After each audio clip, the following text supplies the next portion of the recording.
it's there for us to remember and know. I mean, I understand the blinders when we first come in because it would be, I would, You don't want pretty to be overwhelmed. unnerving. You want to Yes, focus on now. You want to be here now. And also, you want people to be willing to try things and to be excited about it being new. And if right. you have a memory of, I've already tried this 500 times, why would I try that again? There's reasons for the veil of amnesia. And again, we're meant to be in the present moment. And here you have two past life regressionists telling you the best way you can be in the present moment is Yeah, to heal your past. And right. that's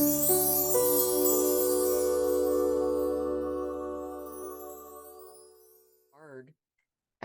But that's basically the book in a nutshell is all those sessions that I benefited from as the client and all the amazing assistance that I received, not only from the hypnotherapist, but from guides coming in, from amazing ascended masters coming in. I mean, Prince came in. Yes, I wanted to talk about that too. That he's a guide Yes, for you too, and that's something that he must be guiding a lot of people because I see a lot of people talking about Prince coming it's in why he went home seriously. early. Yeah. He had just mastered everything he could, and overcame a really difficult childhood too. I don't know if you know, but Prince was very, very small, Hmm.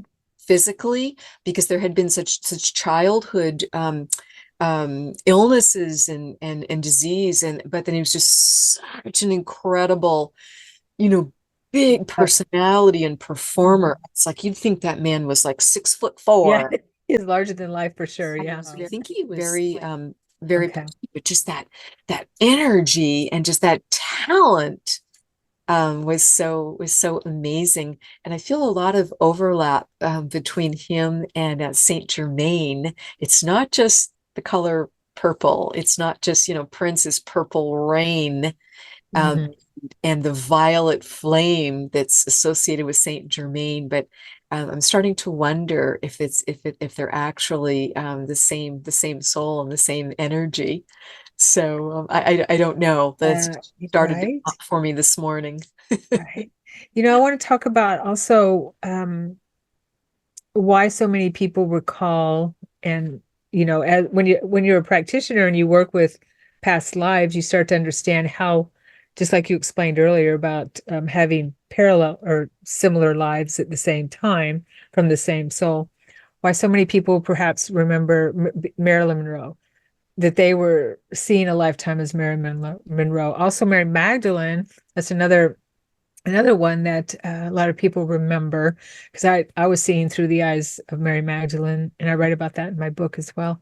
And I Hmm. just realized as I was writing notes here, M.M. Marilyn Monroe, M.M. Mary Magdalene, M.M. Mother Mary. What what is the M's? But I know, I know. Do you have them on your palms, Sharon? Like like like I do? Do you on my have palms, M's? Yeah, do you have that palmistry? I Um, do right here. I yeah, didn't not even know everyone that. does. Do you have it on both hands? Yeah, it's hard to draw on my, my other hand. Yes, yes, I do. Yeah, Oh and no, wow. not I everyone never has that. Not everyone has that palmistry. I never noticed that.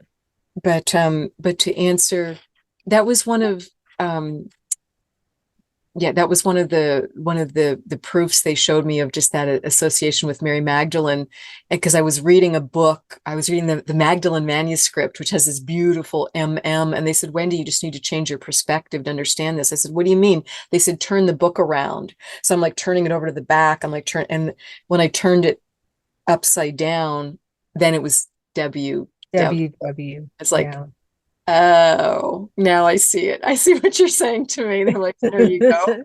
There you go.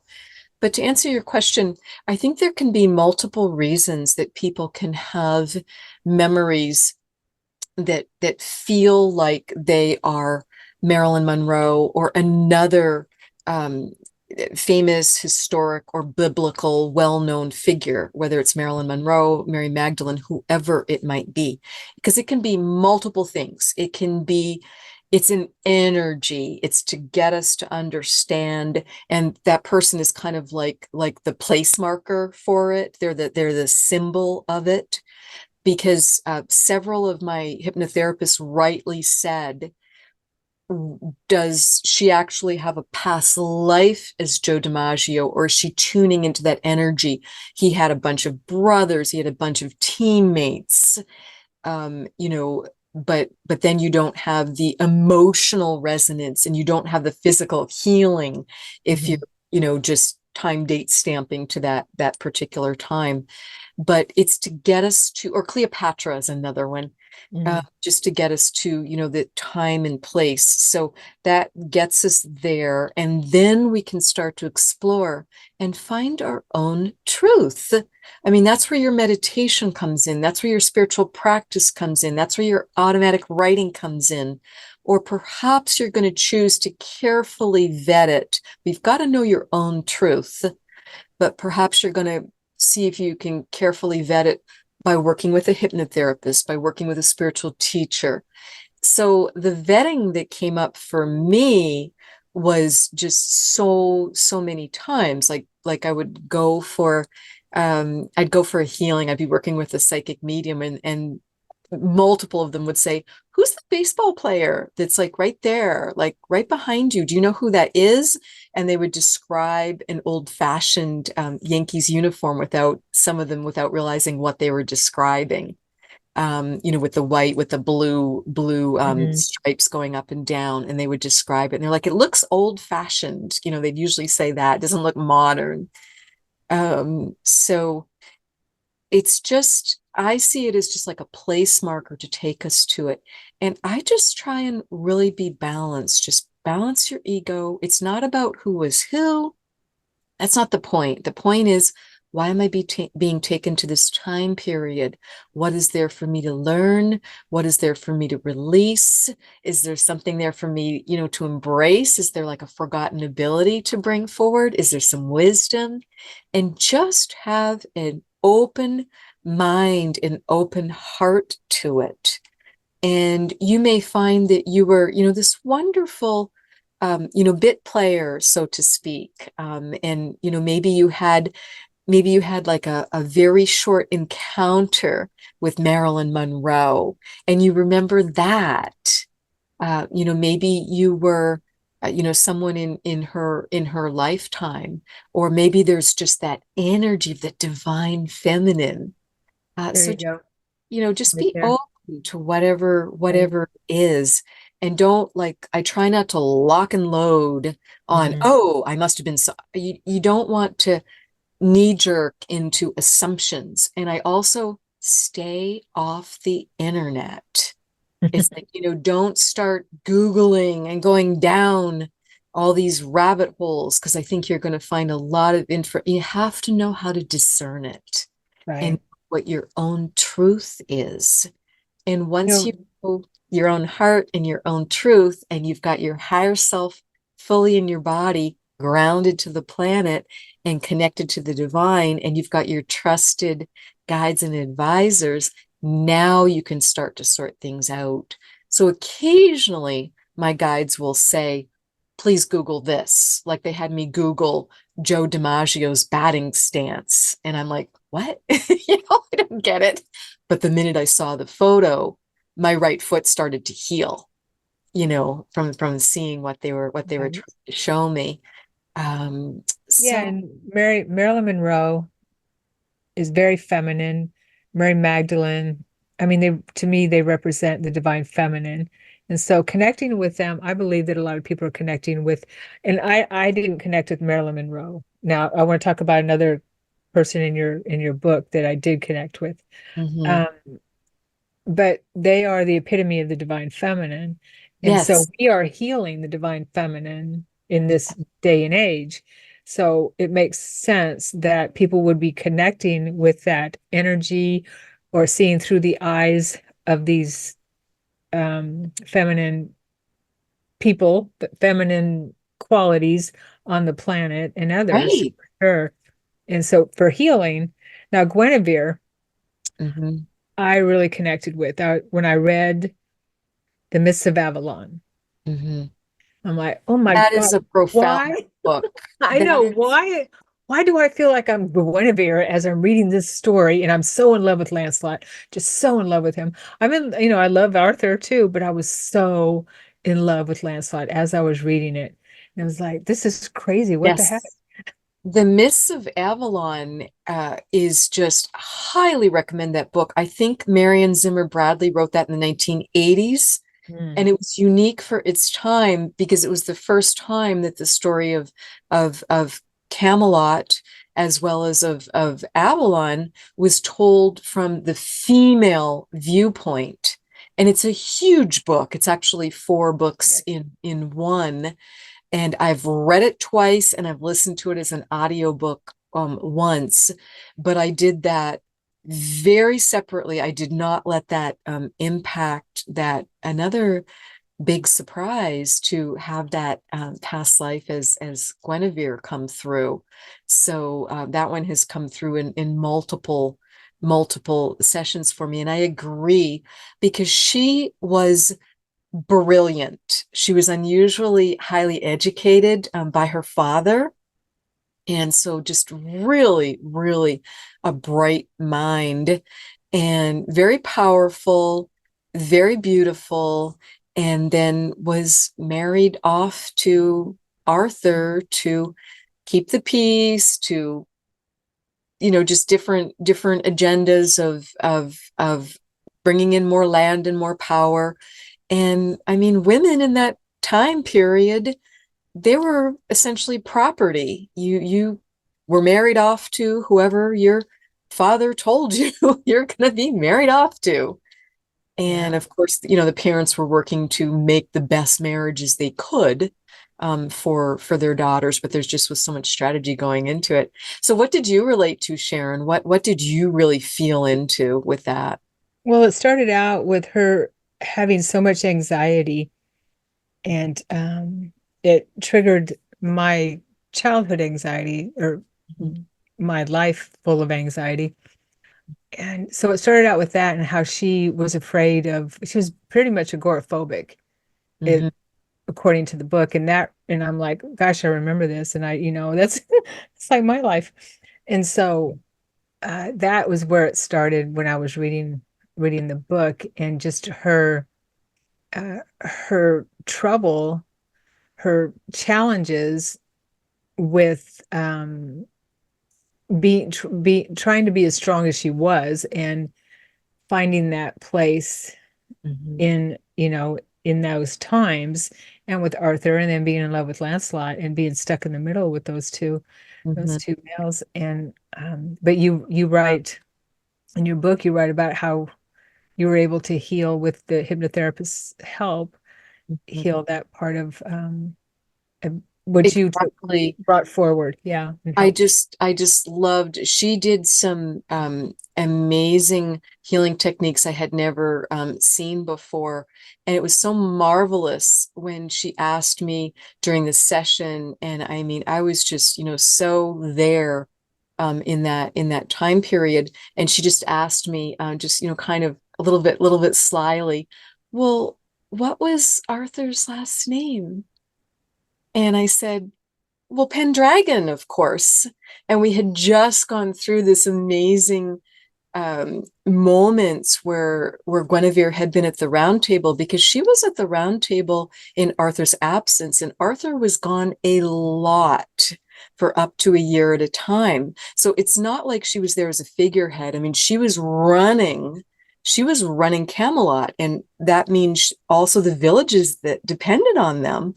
So she had just a lot of power, and she's there at a table with all men in a time when that just wasn't done.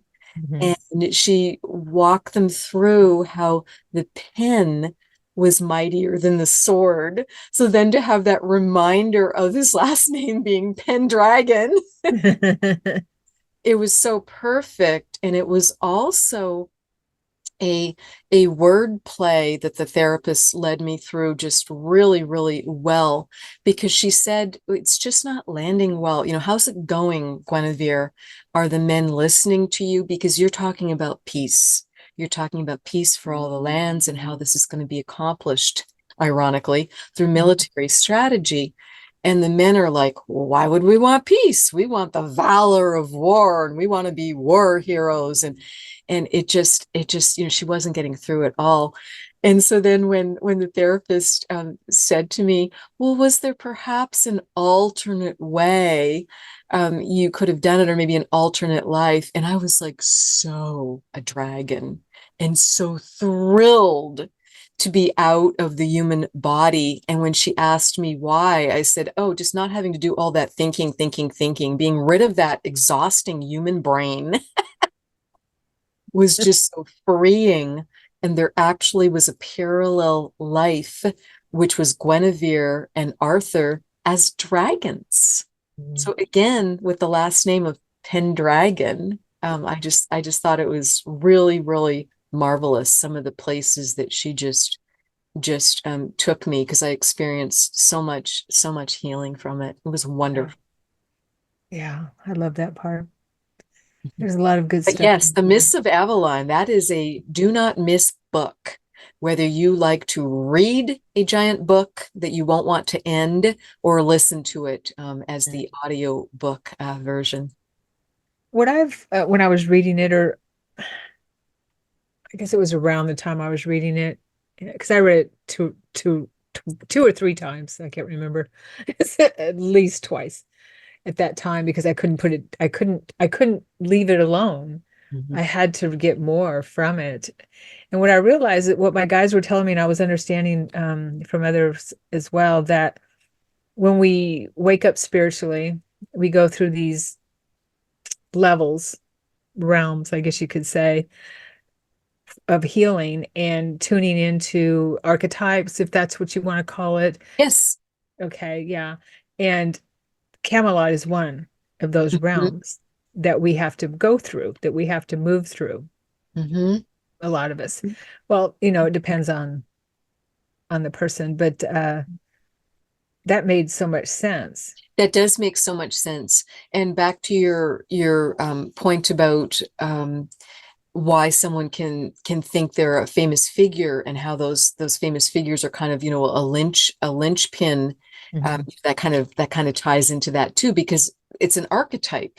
Because Marilyn Monroe is an archetype for the divine feminine, in many ways. I mean, she has other The archetypes. wounded divine feminine too. Yes, absolutely. Because as I said, she had a very hard life. I thought it was very interesting that what came up through my healing sessions is Joe is very matter of fact in his strong opinion and belief of how she passed on.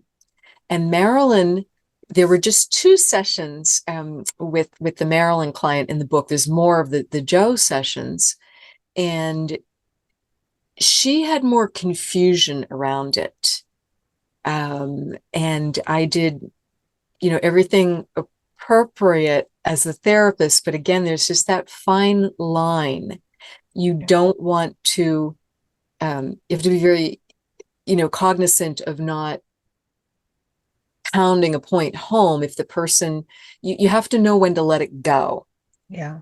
And that's just what I did. So she was not as conclusive with it, but that kind of fit with a drug overdose. And then you just have to let the question lie. Was it accidental? I do not believe it was suicide. Certainly that question was raised. Was it perhaps something else?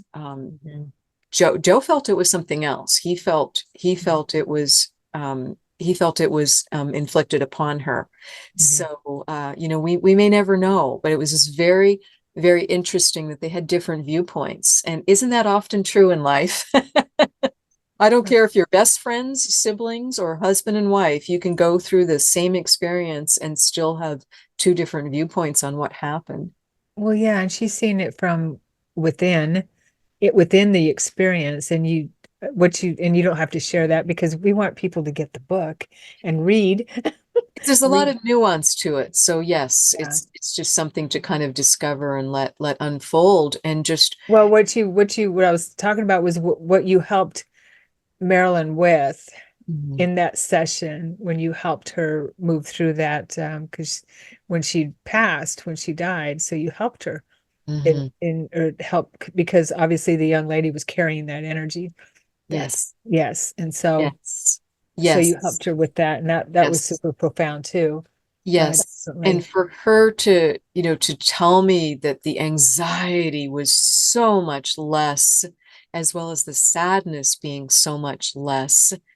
And I mean, I really, it's like you just want everyone to be happy and healthy and living their purpose, but it's not all accomplished in a lifetime. So her guide was very specific with me and said, this is all that can be accomplished, and it's much better, but it's going to take lifetimes.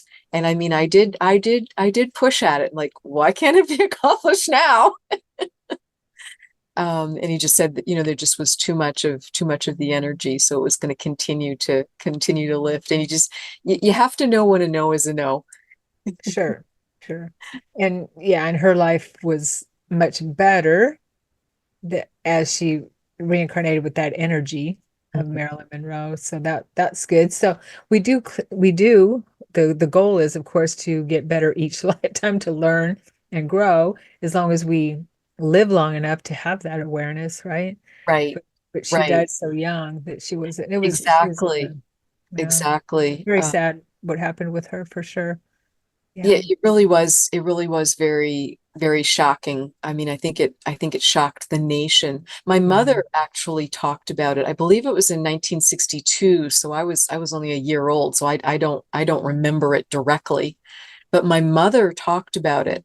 And here she was living in Quebec, and there were not that many television shows, but she said we were out like doing errands or shopping in downtown, and she remembered having me in the stroller, and she caught on because I can't remember if she said there were like some people had televisions in stores or if it was via radio, but she said everyone was like glued to the storefronts, like listening because just she was beloved in Quebec, and it was the same thing when JFK and Bobby Kennedy Right. were assassinated because they were Catholic, and Quebec is so Catholic that they were just very well thought of, and the province just loved their role in the US government. That was another Camelot.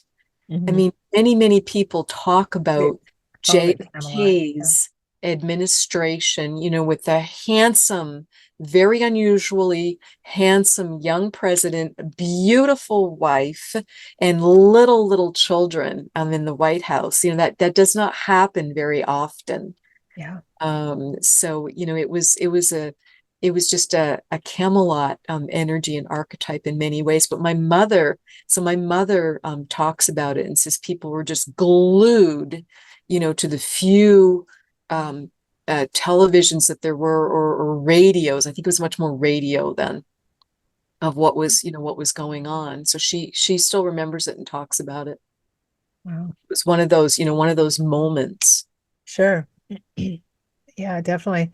I mean, she was internationally known, so Yes. it was Yeah. yeah, she's a Yes. beautiful person. Yes. Well, this your book is just highlighting so much about how past life regression, past life soul retrieval, whatever you want to call it, past life healing is so helpful, and I believe it's one of the most important things we can do I do too, for our Sharon, soul because growth. Yeah. it really can change everything. Hmm. Because when we release that pain, when we release that anxiety, the depression, the fear, the stuck energy, It just changes everything of us being able to feel a lot happier and healthier, and that we have purpose, and it really can improve our relationships too. I think that's been something that's been very surprising to me, is how much more I understand my relationships in this lifetime once I understand the past life energy. Yes, yes, because we're a product of our other lifetimes. Yes, That yes, we don't just absolutely, leave it behind. absolutely.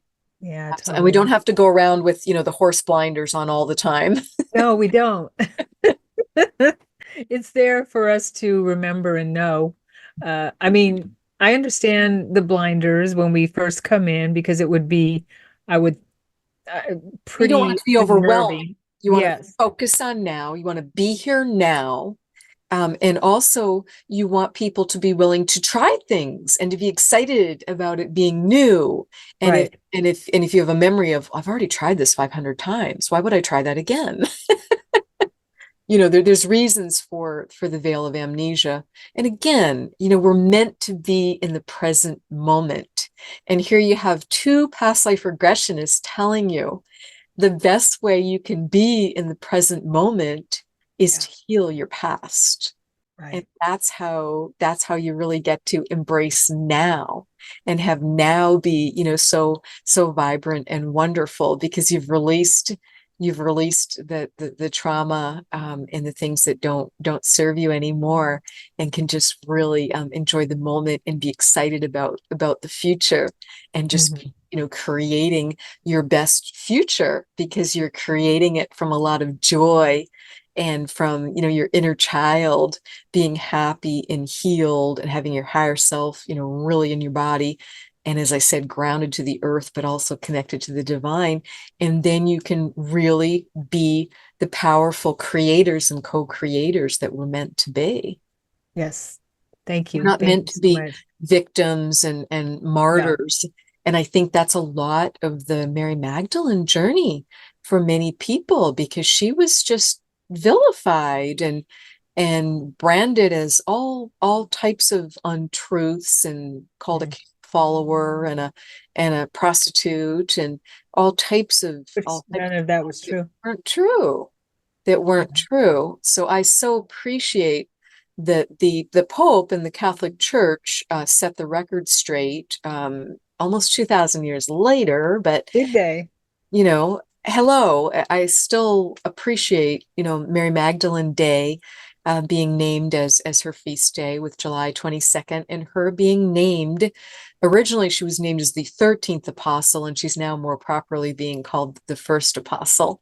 Good, because that's what she is. Yes, Good. exactly. Now, maybe one day they'll really tell her role truthfully and name her as Yeshua's wife. Yes, and that's absolutely coming too, because more and more people are remembering that. And Sharon, that to me is just common sense, Yeah. because Yeshua was a Jewish priest, and the tradition in his time period was Jewish priests were married. But for her safety and the safety of their children, that knowledge was kept very circumspect. Very, very few people knew that and were asked not to talk about it. So that makes sense to me too, from just a common sense Right. point of view. uh, Hmm. but yeah, so just a little bit of knowledge of history, and you just find it right there. Hmm. And I can tell you that she is going to get to tell her story again, because it's my next book.